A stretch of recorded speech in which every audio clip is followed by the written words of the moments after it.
Okay, so today we're going to talk about exercise and how that looks in a little bit of Eastern and Western medicine together, and how they work against each other and how they work for each other.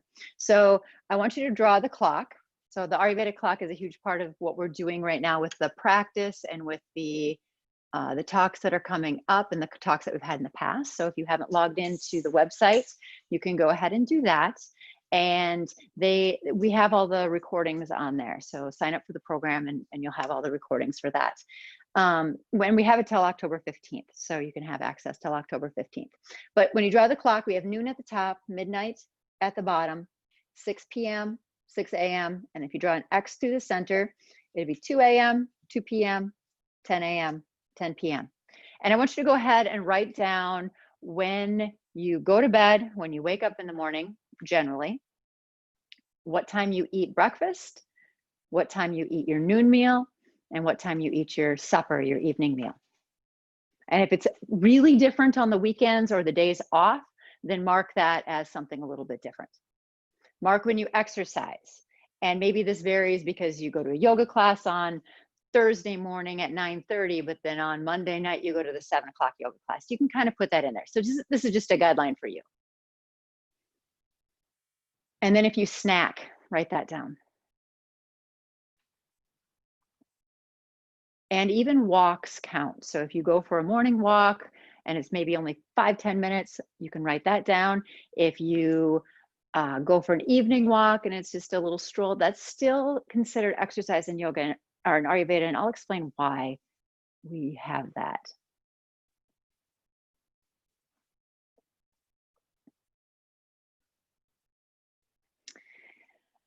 Okay, in Ayurveda, all movement is considered exercise. So the whole 10,000 step philosophy or the step philosophy really plays a part in Ayurveda, because if you're active, our bodies are designed to be active. So if you're active, it doesn't mean that you just necessarily exercise hardcore all the time. And different constitutions, according to Ayurveda, are going to have a little different workout routine, little different, maybe a little different time of day for different reasons. In most cases, we focus on the morning time because the idea is to be able to wake our bodies up and to pull us out of this kind of sluggish time in the morning when we should be moving and then immersing into work, because we can really study at that time, really work during that time, especially if you get up before 6 a.m. or at 6 a.m. Okay, so going through the clock, we want to be eating at 6 or before, and then we go into the evening to wind down, to be to bed 10 or before, 10:30 at the latest. We detoxify our body, and then we want to wake up before 6 a.m. So looking at that just as a general, because we have the other lectures that go along with that, we want to make sure that our body gets that opportunity to detoxify in the evening or when we're sleeping. And then we want to make sure that we're creating some sort of movement. So for some of us, that might be a yoga class, a little bit of flow movement. It might be a walk in the morning. It might be a mixture of all of that. Or you might do your harder workouts in the morning. And that would be based on constitution. And the idea of exercise is not to wear our body out. So often in Western philosophy, it's like, oh, you have to work your body so hard and so hard. But what that does is it creates more stress. So look at your exercise, and is your exercise creating the fight or flight response? Is it actually causing your body to release more cortisol and causing not just the adrenaline rush, but the cortisol release and then lingering cortisol? And that would be significant if you are doing a hardcore exercise at 5, 6, 7, 8 or later. That means that you're just setting your body up to not release melatonin, because if you're releasing cortisol, it's going to shut off all of your melatonin production. You might as well forget about that evening sleep. Even if you rest some, it's still going to affect your sleep. So in the sleep talk, we talked a lot about melatonin production, and exercise affects melatonin because no matter what, it's going to release just a little bit of cortisol, because the idea is it's going to help you wake your body up. That's why we want to shift our exercise in the morning. And if you're doing your yoga class at 9:30 or something like that, that's perfectly fine. Yoga is a little different because the idea of yoga is that you're always nose breathing unless you're told by the instructor to do a different kind of breathing for some specific reason. And you're actually accessing your parasympathetic nervous system versus activating your sympathetic nervous system. So your sympathetic nervous system is your fight or flight response. Your parasympathetic nervous system is your rest and digest. So it helps your body to heal and recover from that fight or flight. Okay. So your exercise should do that for you. Our exercise should be our stress reduction, not our stress induction. It just shouldn't induce stress. So if we exercise later in the day, we are going to do that. And you actually have a higher increase of getting injured during this time of day, because in Ayurveda, that is the Vata time of day. So our body tends to be a little bit more frail. But doing yoga at that time is very appropriate, especially moving and stretching and lengthening. And if you're doing it later in the evening, more of the yoga nidras or restorative or yin yogas to be able to really calm your nervous system down. Because if you've been amped up all day because of stress, and guaranteed most of us are in some way, shape, or form, whether it's real stress or whether it's perceived stress, we want to make sure our body has that time to wind down. So if you're doing any exercise here, it's going to be a stroll outside, and especially connect with nature. So when I talked about circadian rhythm and chronobiology, connecting with nature's laws. So getting up with the sun, going out for a walk in the morning is going to help for your body to wake up. So that exercise can be something intense. Sometimes I'm going out for a walk, and sometimes I'm going out for a run and doing my walking lunges and my push-ups and stuff like that in the morning to be able to wake my body up more. So it releases a little bit of cortisol, a little bit of adrenaline, so my body can go. Not this big hard exercise. And that's changed a lot in my life. I was a competitive athlete. I ran 50, 100-mile races. But I also was very mindful during that time, even though I didn't know as much as I know now about exercise. After 40, I changed a lot of that. I'm not saying that I'll never run an ultra marathon again. I'm just saying I'll do it a whole lot different in the future. And so I'm actually kind of excited about it, because that would be kind of interesting to be able to test that out.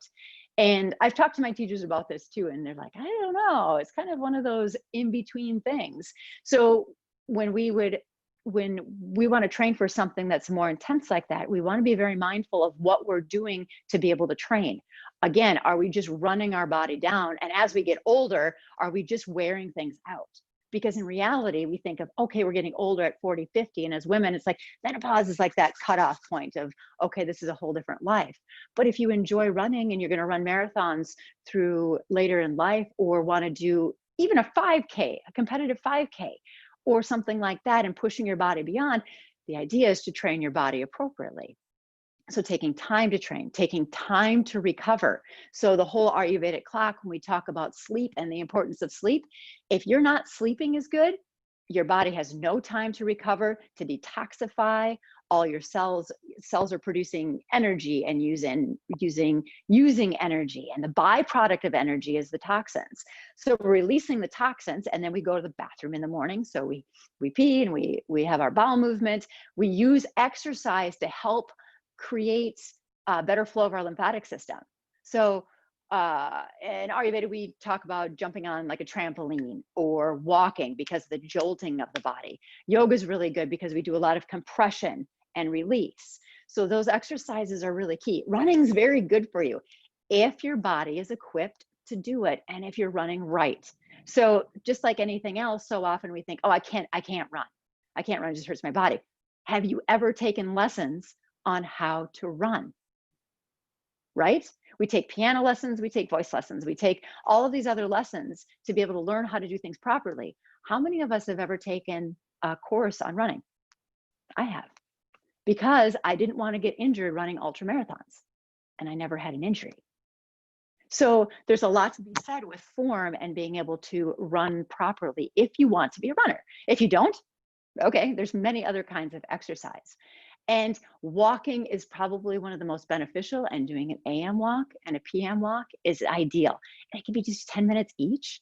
And it's amazing how your body will wake up in the morning, and at night, your body will start to settle down, because as the sun goes down, it helps to draw our energy more inward and to be able to help us sleep.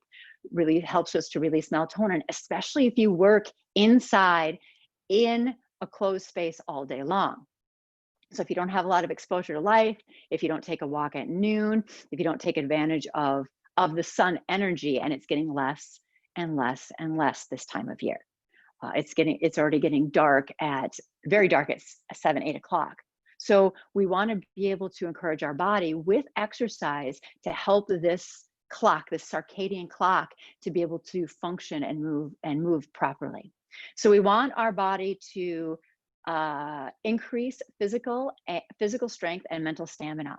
So exercise is really important for this. Again, for the little release of endorphins, a little release of those drug hormones that help us wake up and help us to feel more alive. But if we're not getting enough sleep, then we won't get that, because we'll make poorer choices. And the more often that our sleep is affected, the more often we'll skip our workouts, especially if they're in the morning. So it's key that even if you don't get good sleep, if you have to sleep a little bit longer, fine. But if you have to sleep in and you miss your workout in the morning, you're really missing out on a key time to release the toxins out of your body, because they're in your body. It's also going to be a time where your lymphatic system is the most sensitive and can be the most congested, because you've been laying stagnant in a laying position all night. Your brain's releasing toxins, because that's the only time our brain flushes out toxins out, all the toxins and chemicals out of our brain. If that's not happening and it's sitting stagnant in our body, you know how much brain fog you're going to have in the end of the day? And we wonder why at 3 o'clock we want more caffeine, or we want a piece of chocolate, or we want something to help stimulate us. And that's because we probably didn't exercise in the morning, or our body and brain didn't detoxify at night properly. So getting those toxins out in the morning is key. If you're more kapha, so kapha means heavier in nature. It doesn't mean you're overweight. It just means your body's bigger, bulkier. You tend to be a little more sluggish in the morning. For my kapha clients, it's like pushing them out of bed. But when they do it, they're the ones that notice most of the difference. Those of us that are more pitta and vata, that have the more air quality and fire qualities, we're naturally going to be up in the morning, especially pittas. Pittas love morning. It's like the perfect time. If all day could be morning time, it would be ideal for us, because we function so well then. The thing about kaphas is if they do their exercise right around the 6, 7 o'clock time frame, it gives them a huge boost, and their cognitive function is so steady and constant. So it creates a very constant, steady day for them. It does for the rest of us too, but for them it's even more important, because they're going to tend to be more stagnant, heavy, and lethargic in the morning. And for those of us that are more kapha or more pitta and vata, what it does is it helps to stabilize us. So we're using that quality of the morning to be able to create more structure, to get the antsiness out of us. That's why a lot of pitta people, especially pittas, well, a lot of times they'll run at noon, which is by far the worst time to do major exercise. Going for a walk, go for a walk. Yoga class, fine. Not skipping noon though. Not skipping your noon meals. Make sure that you're eating. But moving in the morning is the optimal time. And I find if I don't do it in the morning, I'm probably not going to do it, because my schedule is pretty structured and everything else revolves around my bookend. So I create what I call a bookend philosophy. And I work with my clients on this: is in the morning and at night, you have a routine, and they're pretty much set in stone. They might vary in length a little bit. Like some days in the morning, I'll go for a 45-minute to an hour walk. But some mornings I only have 20 minutes, and that's fine, because there's classes I teach where it's a little bit different setup for the morning. So that means that I still get that exercise in. It's just not as long. And I've made my schedule so solid that it just works that way. And things come up. If you get sick, like that changes things a little bit. But at the same time, getting that stuff, that gunk out of your body is going to be key to be able to focus and be able to heal your body too. So we want to use exercise to help increase circulation, lymph flow, help our immune system. So if we're overworking out, so if we're doing a hard workout in the morning, fine, that's the best time to do a hard workout. But if we're doing these hard workouts in the evening, what we're doing is we're again releasing that cortisol. We release that cortisol. Cortisol activates the stress response. If it activates the stress response, When the stress response is activated, it shuts down our immune system, our digestive system, and our reproductive system. So our exercise could be a cause in why our hormones are out of balance, along with a lot of other things that I talk about. And we'll talk about that even more in the next lecture. But being connected with how your body feels. Is your body recovering from exercise? Or are you having these constant injuries? Plantar fasciitis. Am I having pain in my calves or my knees? Is it shifting? Is it changing? Am I having pain in my back? What are you doing to help? And I'm going to be a big, huge yoga, promoter, because, well, that's a huge part of my life for the last 24 years. But it is the most perfect exercise because you can use pranayama. So you use breathing techniques to be able to flow and move your body. You can do hard classes like vinyasa, ashtanga. Iyengar could be really difficult, even though you hold poses and are a little more stagnant with movement, but there's still a lot of movement in the way of like subtleties. And then you've got the other end with the restoratives and the yins and the more gentler styles that really you hit the whole spectrum of it. And if you're doing kind of an in-between class, like a hatha flow, those are really good because they increase the blood flow. And if you're using pranayama right, you're bringing in oxygen and you're helping that exchange of carbon dioxide. This is a whole nother lecture on the importance of CO2 and oxygen exchange and how our bodies are too amped up on oxygen. So if you've ever taken and measured your oxygen intake, a lot of times it's going to be our oxygen in your bloodstream. It's going to be at like 99 or 98 or 96. And we think, oh, there's a lot of oxygen in my blood. This is great. It's not great all the time because if it's only in your blood, it's not getting into your cells to be able to heal. So we want to be able to create that CO2 deficit, so that carbon dioxide deficit in the body where our CO2 levels rise so that it pushes it out of our cells. So pushes the toxic gas basically out of our cells. And then the body throws in all the oxygen. So the only way our body can make that exchange to be able to heal and detoxify with our breath is to be able to create a carbon dioxide increase. So that means your oxygen levels in your blood go down a little bit, and then this pushes it out so that the hemoglobin can take it out of the body. It's another whole experience, but I teach it in all of my yoga classes now. So I teach Brasrika. So it's a forced inhale, forced exhale to increase lung capacity, along with a lot of other things. And then Pratyaloma, where you're restricting the airflow and increasing your strength of your diaphragm to be able to, and then we hold the breath. So in Ayurveda, we focus a lot on breath retention. So all of our pranayama practices have some sort of breath retention, because in the Ayurvedas, they talk about if there's no breath retention in pranayama, it's not pranayama. In yoga, it's a little bit different. So in yoga, pranayama practices just mean breathing techniques, it's never just, but it's breathing technique. So it's any breathing technique where you're restricting or manipulating the breath. All of them are healing. Ayurveda is just a little more potent because we focus, it's usually because we use the pranayama practice as a medicine. And this plays a part in exercise, because if you are breathing through your nose, power to you, because you are creating nitric oxide, which boosts our immune system, kills the bugs that go in. So when we're breathing in viruses or bacteria or dust or mold, our body has a natural system in our sinuses that fights it off. So nose breathing is essential to be able to keep our immune system strong. Mouth breathing will kill you eventually, because it increases your sympathetic nervous system, because it causes you to breathe high into your chest. When you breathe through your nose, it creates more drag. So you're going to naturally breathe deeper into your lungs. Not necessarily that it's going to happen, but it tends to draw your breath down towards your diaphragm. That's why when we do pratyaloma, or in Western medicine, it's called inspiratory muscle training. So they use it for asthma and acid reflux, and various things where the stomach is pushed through the diaphragm. Again, another whole different lecture. But when you exercise, making sure that you're breathing in and out through your nose will be life-changing, because you gain all the benefits with no side effects. And one of my teachers has worked with high caliber athletes, like Olympic athletes, and breathing in and out through their nose, and they have very little to no issues with their body recovering, because they're not activating their sympathetic nervous system.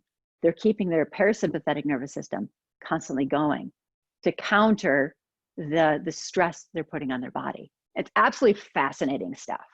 So exercise can be kind of a tricky thing, because in Western culture, it's all about do more, do more, do more. Go to the gym, do your 2 hours of working out.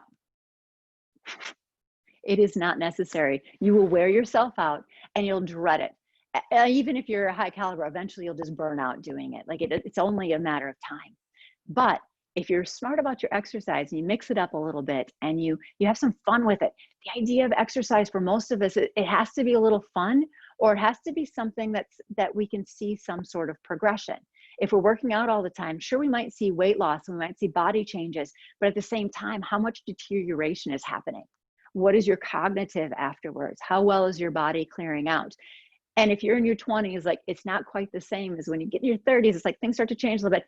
40s, you definitely see a change. That is the cutoff line. That 40 is a big change. You start thinking about, hey, I'm going to be on this planet for another 40 to 60 years. How am I going to take care of this when I really don't want people jabbing and cutting things out and putting new things in? So think about all that stuff when you're doing the exercise. How important is it to kill your body versus doing other things? So a lot of exercise is, people in Western culture is focused on losing weight.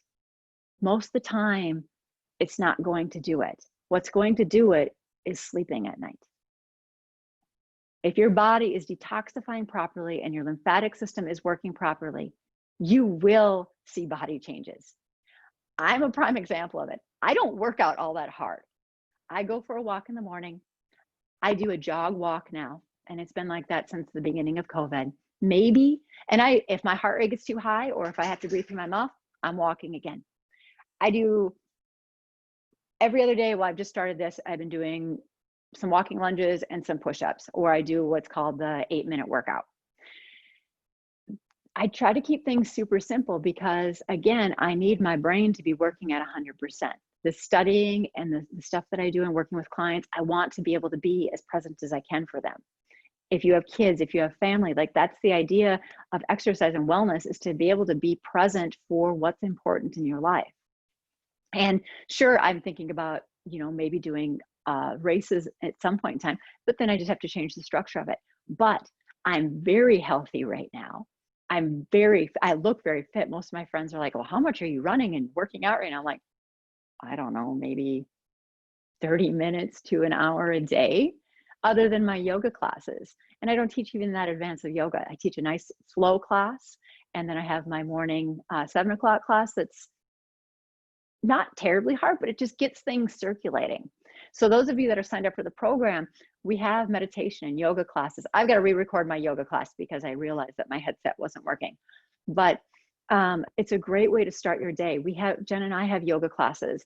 And if you go to yoga, that's great. Like yoga is the best because it helps activate your parasympathetic nervous system. It's going to help with stress. It's going to move your body. It's going to move your lymph. It's going to restore things. Unless you're doing super hardcore stuff that you're going beyond your body's ability. Going to the threshold is fine. Going beyond is going to damage things eventually.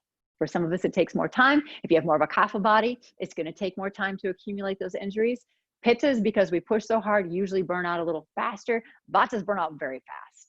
Like that frailer, lighter body just can't take the abuse. They get injuries